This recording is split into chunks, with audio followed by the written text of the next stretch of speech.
行政院通过要修正交通违规小罪，唔记点嘛袂当检举，草案就要3日起立法院来审查。行人林世望推动点名，就批评政府放任违规，宣布3月17日就要伫咧北中南发起快闪抗议行动，而且3月23日要去立法院头前游行抗议。因交通部是回应讲，草案伫立法院审查期间，也是会继续和各界来沟通。 行政院顶礼拜通过10项较轻的交通违规，未接受民众检举。虽然强调袂因为安尼降低执法的力头，不过也是引起路权团体不满。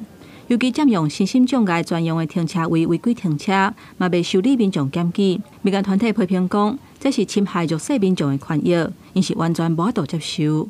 人行道旁的斜坡。 就常常一直被违停。那如果这个违罪不罚下去，那我们可能就很容易没有办法再出门了。3月17日的早上10点，在全台各地，我们会与各个团体在各个县市办这个快闪，来让政府听见我们的声音。行人林世望推动联名讲，经过几届的发声甲呼吁，政府要是坚心限缩民众检举，因只好搁上街路。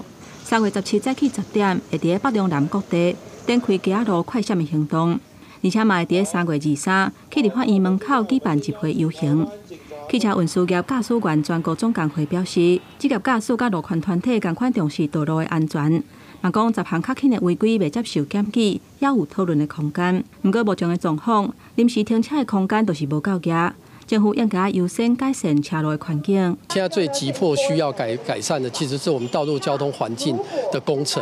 你必须要赶快去让所有的车种都能够在一个安全可以停放的部分。相关的一个处罚条例，行政院已经送到立法院，大家的意见，包含委员的意见，都可以在那里头共同去讨论。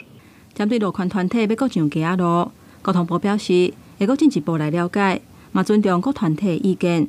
伫草案送立法院审查的期间，也是会持续沟通。记者综合报道。